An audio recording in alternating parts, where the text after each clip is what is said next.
I am currently 30 years of age, and my spouse, Laura, is 25 years old. We have been united in marriage for a duration of 3 years and have been in a relationship for nearly 6 years.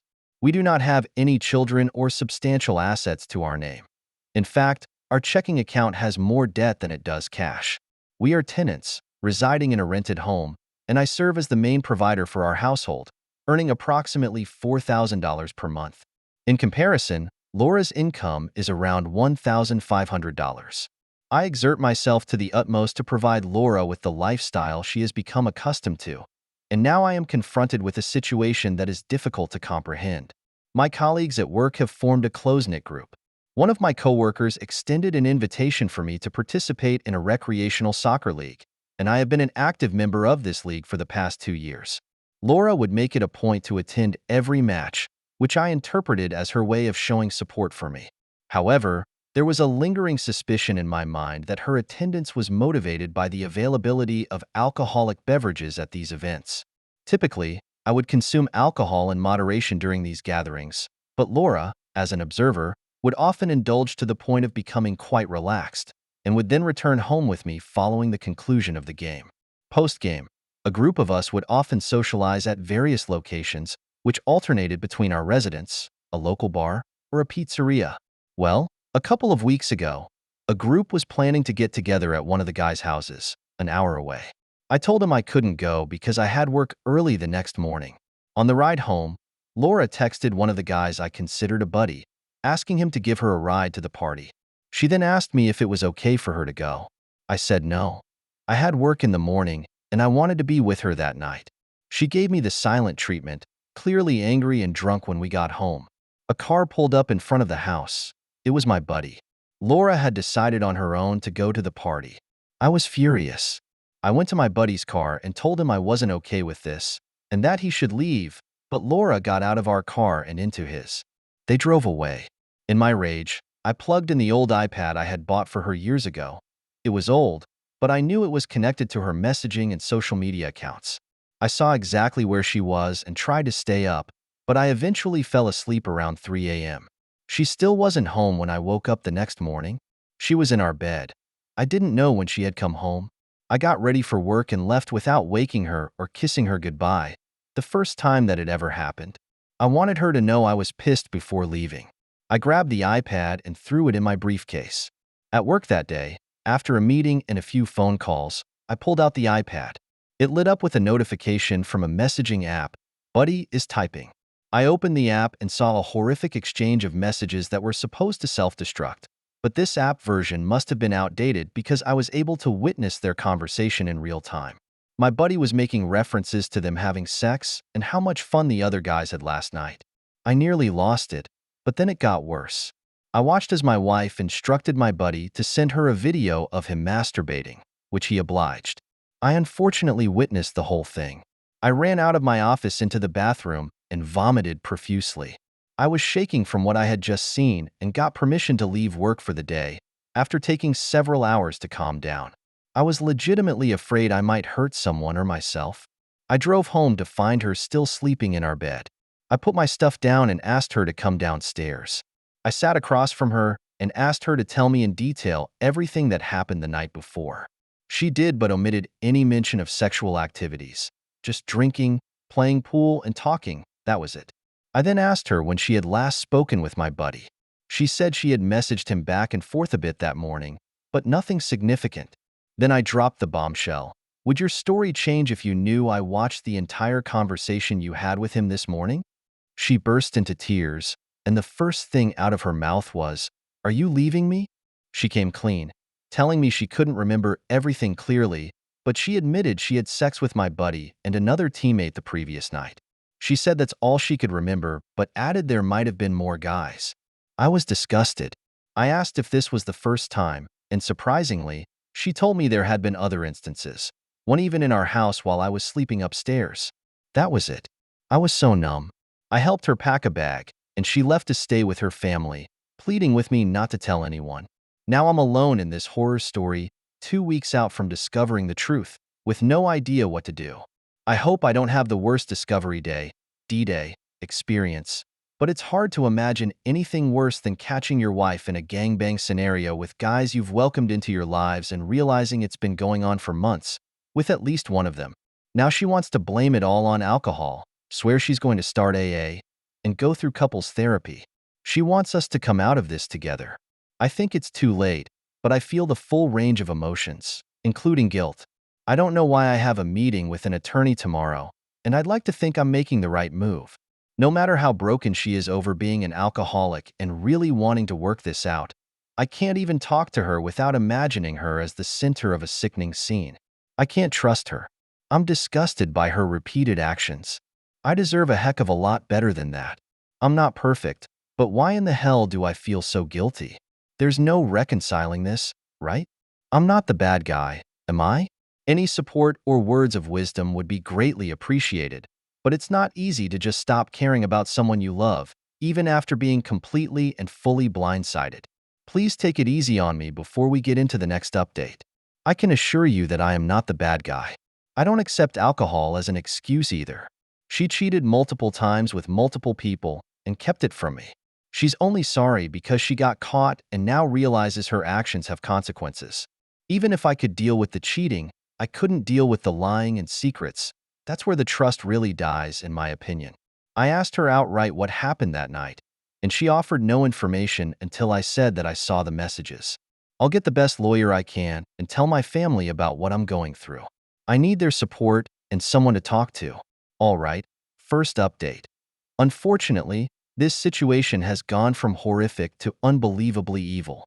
There isn't a word that does it justice. I made a few appointments with attorneys and one with a legal document preparation lady to keep my options open. My wife had no knowledge of those meetings. We went a few days without direct contact, but she was adamant that this time she was really going to make an effort to get us into a marriage therapist, which I had been insisting on for months before my D-Day, to see if there was any way to work through this. But I knew in my heart what my choice would inevitably be. She did succeed in getting us on a therapist schedule, but it was going to be about a week and a half until we could get in. During that time, I was literally stalking her every move from that damn iPad, obsessing over it, watching every message come and go, checking Facebook, Snapchat, everything I possibly could. After a week and a half of scrutinizing her every move digitally, I had no further evidence, and I thought perhaps she was showing true remorse. When it finally came time to see the therapist, he sat us down and asked us why we were there. I told her to tell him the story in her own words. She left out some details, but most of it was there on the table. The therapist turned his head to me and asked, "How does this make you feel about your trust? Trust in her? How does it make you feel about your marriage?" I just shook my head in disbelief and shock. Instead of answering his question, I replied, "If I don't say it out loud right now, I'm afraid I'll never will. There's no coming back from this for me. This marriage, is over. The vows are broken. My trust is shattered, and I think the only thing left to do is to get a divorce." My gut wrenched, and she completely broke down into hysterical crying. I continued, "I don't know what can be salvaged from this relationship, but the marriage is over. I meant what I said at the altar, and I'm not being true to myself if I don't recognize this as being broken and unfixable." At that point, I felt a slight sense of relief, having stated it out loud in front of her and a neutral party. The remainder of the therapist appointment was spent with him explaining to her why my feelings and my decision were completely rational, given the situation, and calming her down. It actually couldn't have gone better, in my opinion. He insisted upon seeing us not as a couple but separately, to see if he could help us as individuals first and maybe, on the horizon, perhaps years from now, bring us together for a discussion of reconciliation. I'll say it right now, so you don't have to worry. At this point, I don't have even the slightest intention of ever considering reconciliation. But at least in the meantime, the individual therapy might actually do me some good.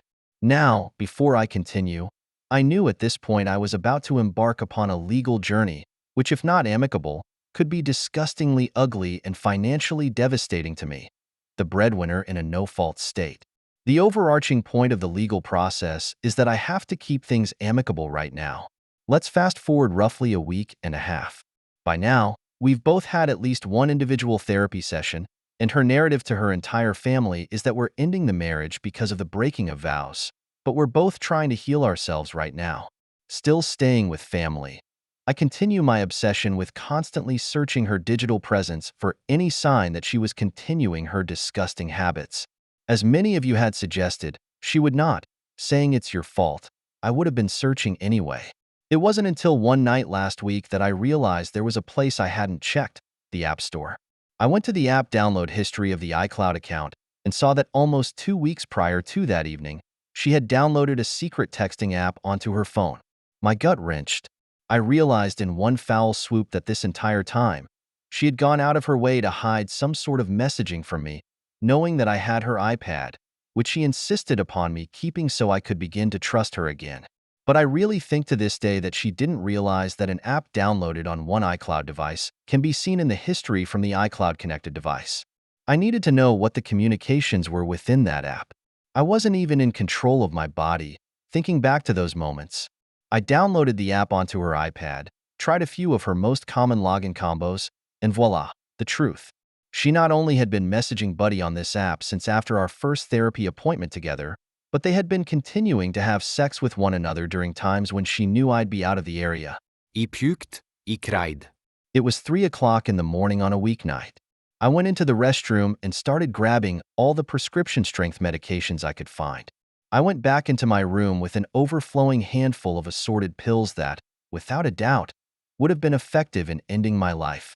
I sat on the edge of my bed, sobbing, ready to end it all. I picked up my phone and tried to call my mom. No answer. My dad. No answer. Finally, my sister answered. I told her what I had just discovered through violent outbursts of tears, and she could tell I was on the verge of losing it.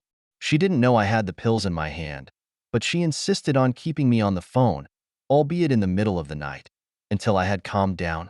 It took about an hour, but I was finally numb again.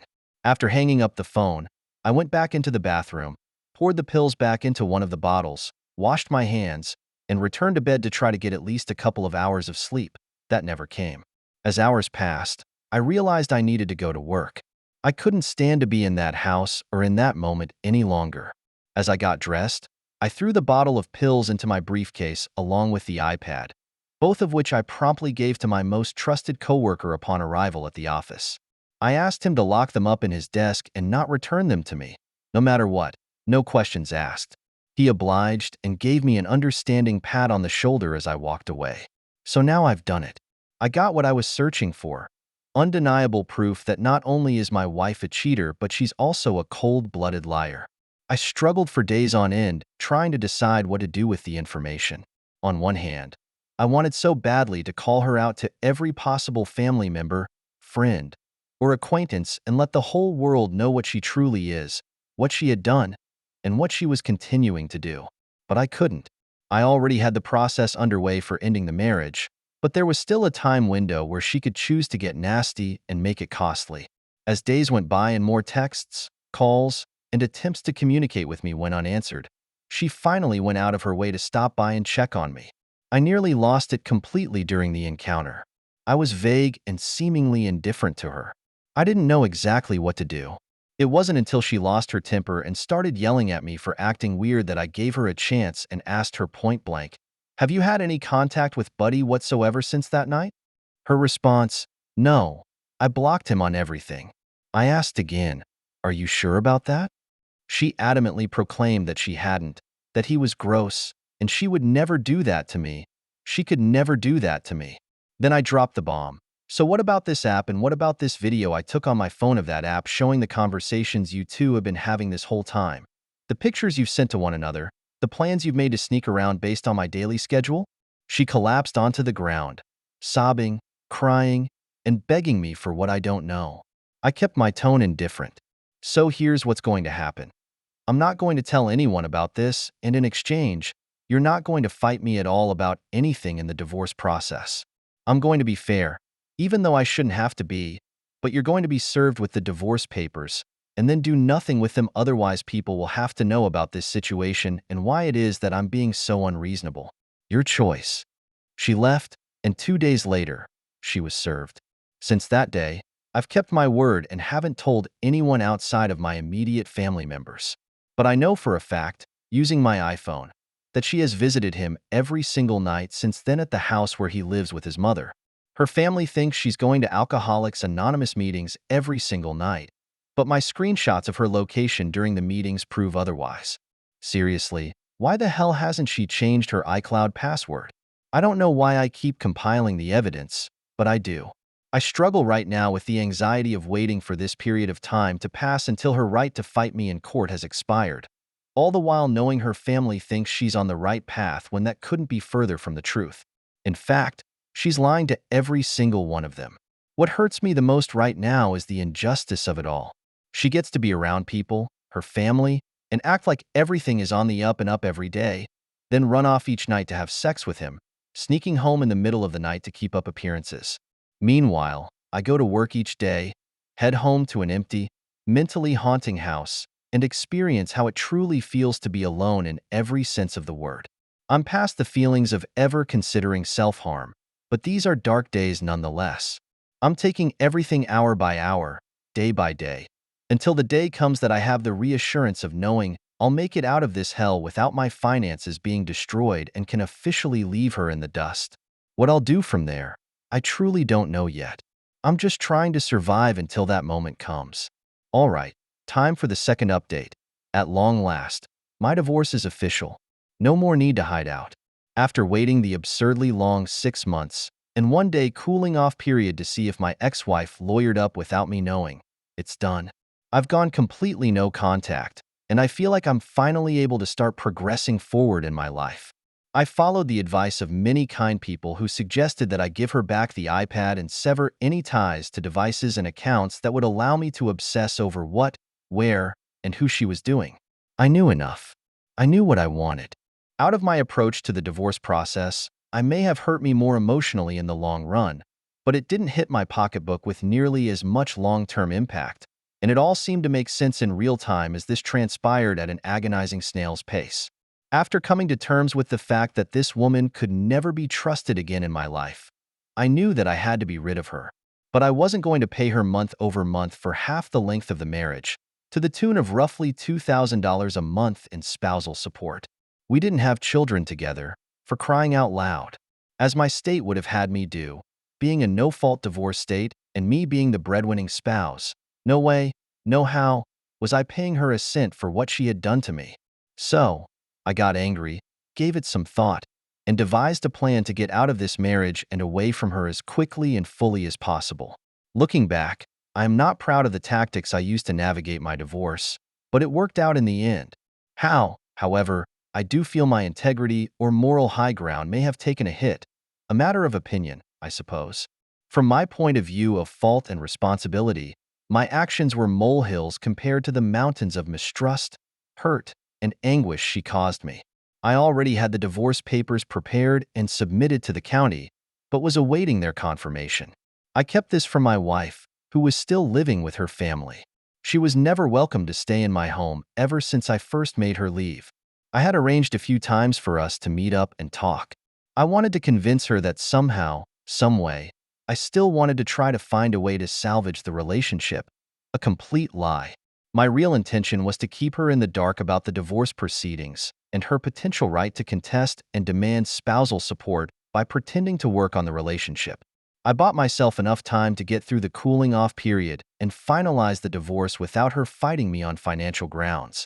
I know this may seem deceitful, but compared to her betrayal, it felt like a small price to pay to ensure my financial stability. In all of our discussions, I made it clear that in my mind, this marriage, was over. The vows had been broken, and if we truly wanted to start again, we would need to start fresh. We would need to mutually end this marriage and then begin dating one another again, courting and finding our way into a new, stronger relationship. I still can't believe she bought this. In fact, I was going to go out of my way to make it as easy and painless as possible for her, hurrying the process along and keeping it out of the public eye to just get through this phase so we could focus on the next together. A prime example of this was how I had her served. We had a mutual friend come over to my house, the house we had lived in together, and play third wheel in the handoff, signature exchange, and conversation. She signed the paper, sealed up her documents in the envelope they came in without even scanning through them. I doubt she ever really did dig into the minutiae of those tedious legal forms because I painted myself a very pretty picture, completely absent of any spousal support. Beyond splitting what was in our account at the time, this was the single largest issue that I wanted to avoid, paying her spousal support over the first few months. I tried to write out the "I need time on my own to think" card pretty hard to avoid seeing her, but met with her roughly 2 times a month to have dinner or meet up in a public place to make small talk and act like I gave a crap. These meetings were always in a public place, so she would never be able to say I tried to do something to her.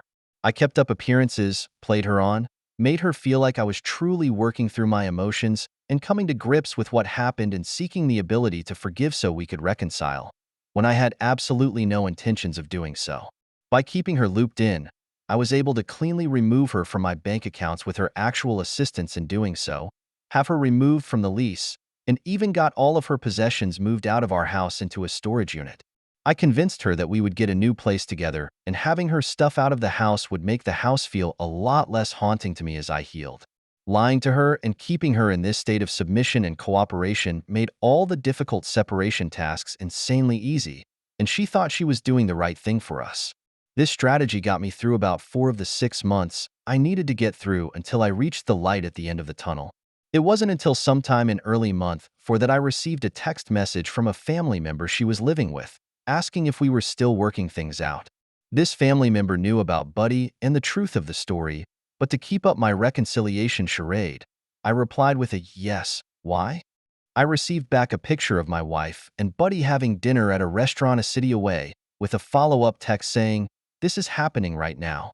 It just so happened that this family member was meeting up with coworkers for drinks after work and spotted them together. Seeing that picture made my blood boil. She was still lying to me and everyone else, pretending to be remorseful while sneaking around with Buddy. This revelation solidified my resolve to see the divorce through and ensure that she didn't get a cent more than she deserved. This is where I completely messed up by letting my emotions get to me. I texted my wife right then and asked if she could talk on the phone. She replied with a lie that she was in an AA meeting and would call me as soon as she was out. That's when I lashed back with, "I didn't know they held AA meetings in restaurant name, and that Buddy was now your sponsor." That got her attention. She called me immediately, yelling and accusing me of stalking her. I replied with some choice words that mods definitely won't allow on this sub, basically telling her off, calling her names, and making it clear that I had absolutely no interest in speaking with her ever again. Thus, the last 2 months of the divorce resulted in her being in a relationship with Buddy, which was private at first but eventually became public. I had blocked both of them on all social media, but through various friends, information trickled in. Questions arose, and more people started contacting me, wanting to know what was going on. Apparently, my wife was getting bolder and posting status updates and pictures of the two together. If someone reached out to me and asked, I would tell them as much as they wanted to know. The friendships and relationships I truly valued and wanted to salvage, I had to get on my side. It didn't take more than telling them the truth to do the trick. Having the support behind me and hearing people who knew us both acknowledge that what she did to me was horrific felt more important than the material division in the divorce itself. In those moments, I finally had people to vent to, and boy, did I vent. Almost everyone I spoke with about what happened had communicated with her first in one way or another to find out who this guy was. She was posting these pictures of a common denominator arose from each of those follow-up calls to me. She drastically downplayed the events that had occurred, though to the best of my knowledge, she didn't deny that she was the one who cheated. I was more than obliged to fill them in on the details she chose to leave out. Every one of our friends and most of her closest relatives were in shock, and I truly believe they chose and continued to choose to support me. I found myself asking them not to rock the boat until the divorce was finalized. The more time that went by where they were together, the bolder the pictures became, the more public they went with their relationship, and the more my phone rang. It came to the point that I had to ask people to please stop informing me of their developments because it was still causing real emotional pain. Valentine's Day happened to be just a few days before the finalization of the divorce. Along with the Day of Love came 3 screenshots from 3 different people, all of the same social media post. The two of them embraced, along with a romantic description about how amazing God is to deliver such a wonderful man into her life, and that she couldn't be happier, and that she literally hopes he is a man she'll marry someday. Seeing that post was like a punch to the gut. The sheer audacity of her flaunting their relationship publicly, especially on Valentine's Day, right before our divorce was finalized, was beyond painful. It made me realize that she never truly understood or cared about the depth of the hurt she had caused. In those moments, the support and validation from my friends and family were my lifeline. They kept me grounded and reminded me that I deserved better, despite the pain. I knew that I had made the right decision in ending the marriage and moving on. Their encouragement helped me focus on rebuilding my life and looking forward to a future without her. I would like to say it doesn't bother me them being together, but it does. Deep down, I still feel a deep sense of loss, but now I also feel an absolute sense of pure disgust and regret at how ridiculous, grotesque, and cold-hearted this woman is. I feel sick for not being able to see this monster right in front of me for so many years. Not to mention what a despicable human being Buddy is. I truly have no respect or energy to comment or worry about him. He's sure to get hit by the karma train, sticking around with her. My ex-wife, someone I truly feel like I do not know anymore, is making it a bit easier for me to move forward. The day finally came last week when the court-appointed date for the dissolution of our marriage arrived. I hadn't been served any papers, and her opportunity had passed to fight me for anything we had listed in the agreements we last drafted when we were still going to try again. I was able to keep my entire 401k, no spousal support, no additional debt in my name, no lawyers, no court, no having to ever deal with this person ever again. At the end of the day, I blocked her number from my cell phone. The next day, 7 of my closest friends, 6 of whom were friends of both of us, threw me a divorce party, which they posted on Snapchat throughout the night. It was truly a celebration worth documenting and earned every single one of them a complete social media block from my ex-wife and a few nasty texts to some of them. Her maid of honor was at my divorce party and wants nothing to do with her ever again. This is one final internal struggle I'm having. Maybe someone could offer some insight. Back during the D-Day obsession period, when I was scouring her digital footprints, I stumbled upon the fact that she had been sleeping with a man from her hometown while all of this was going on. The thing is, this guy is an old flame of hers but has a wife and a kid at home. I truly struggle with whether or not I need to find a way to make sure the wife knows. I feel ashamed I haven't said anything to this point, but the thought of destroying a family and having that on my conscience is something that I have not yet been able to rationalize. Do I find a way to tell her? Do I identify myself? Do I keep this to myself? The situation is a worm in my head that is persistent and literally making me nauseous, anxious, and having nightmares on occasion. Any advice would be appreciated. Now, it's time for the final update. After the divorce was finalized in February of 2019, I tried my best to go no contact, but that's easier said than done nowadays. I didn't speak to her or anything like that, but every now and then, I might see a post from a distant family member of hers that I hadn't yet blocked, or a friend would unintentionally mention something they saw on a mutual friend's Snapchat, things along those lines. All of my true friends tried their best to keep these types of updates to themselves, but some news was too big to hold back. The first blockbuster came in May of 2019 when one of my best friends called me to tell me that my ex-wife was getting remarried to a guy from Tennessee. Wait, what? Yeah, it was true.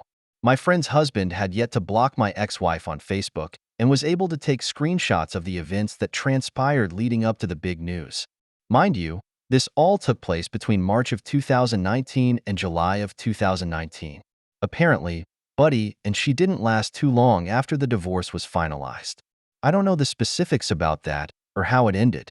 I kind of wish I did, but it's not surprising in the least. Starting in April, a string of status updates on Facebook alluded to everything happening for a reason and subversive hints that she was falling in love with someone. The poor soul. Then, seemingly out of nowhere in July, a simple picture and caption were posted on her wall. The picture was of her and some random dude none of us knew or had heard of, standing in a courthouse, holding hands, rings on fingers, holding up what must have been a marriage certificate, geotagged in California. She proudly updated her new last name with a caption saying something along the lines of, excited to start the rest of my life with such an amazing man, feeling so blessed. Look out, Tennessee. Here we come. I simply could not stand the intense curiosity of the situation. I reached out to one of my ex-wife's cousin-in-laws, who I got along with pretty well, to get the rest of the story. He obliged. Her new husband was someone she had met online and had been talking to for a few months over the phone, texts, etc. Apparently, they both fell hard and fast for one another, and he proposed to her on a phone call. She said yes, and they simply couldn't wait. Within a week of the proposal, in a serious attempt by her to inform her family and invite them to attend the wedding, it took place in a very random town about 2 hours away from our hometown, for some reason I do not know. He flew out to California, and the marriage took place on a Saturday. That day also turned out to be the first time that they had met face to face, but they were now man and wife. The kicker, according to the cousin, was that the entire family was blindsided. Most of them found out through her hastily arranged Facebook post after the fact. To say they were shocked would be an understatement. I couldn't help but feel a mixture of emotions: relief, disbelief, and a bizarre sense of closure. It was as if her whirlwind decisions had somehow vindicated my own experiences. Her actions from the betrayal with Buddy to this sudden rash marriage painted a clear picture of who she truly was. While I still felt a twinge of loss and regret, it was now overshadowed by a profound sense of clarity. This was not the woman I had married. She was a stranger, and her impulsive behavior only solidified that fact. The fact that not one person from her family attended the courthouse wedding, whether that was due to the lack of time to plan or a lack of respect to attend, meant they were married unceremoniously. Something I'm sure would have bothered the heck out of her. That Sunday was spent packing a moving truck with all of her belongings, and they set off east for Tennessee on Monday. I couldn't believe it. I've heard it from enough people by now to know that the story and timeline are true, but it was simply unbelievable at the time. That poor man. If only he knew. I'm sure if he did know, he would have had the presence of mind not to get married in California, a no-fault state, where he could fall into the same situation I was facing with her. Hopefully, he was simply not informed rather than being that stupid. For the time being, I did the best I could to shake the idea of both of them from my mind, but I found solace in knowing that they were moving far away where I wouldn't have any chance of randomly running into her ever again. Summer came and went in 2019, but right in the middle of fall, another bombshell dropped. While thumbing through Instagram, a video crept up on my screen of my ex-wife holding a plate in front of her father, with him covering his eyes with his hands. Before I realized what I was looking at, I saw that on the plate sat a single cookie covered with blue frosting. My ex-wife's voice came through, counting down 3, 2, 1. It's a boy. As her father uncovered his eyes, it was a freaking gender reveal video. Why am I seeing this?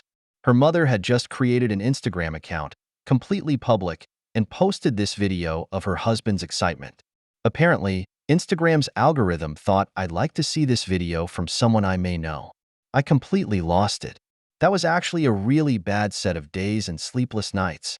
The sickened feeling I had was a mix of disgust, pain, frustration, and even a bit of jealousy.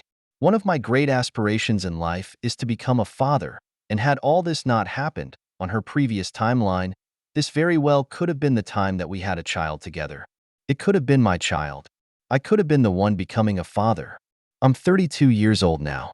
I thought I'd be a father by now, much less not even on a path toward having a relationship, let alone a child. I'm a mature man and realize that I have time ahead of me to achieve that dream with someone I love and am happy with, but I can't stop myself from comparing where I am in life to where I thought I'd be by now. All I can say for certain is that in this particular scenario, I'd very much rather be in my position than the soon-to-be fathers I imagine. That by now, the baby is probably born. I've had the good fortune and good company of those around me to not have heard either way. I know this is the preferable position to be in, not knowing than the alternative, but I can't help but wonder every now and then.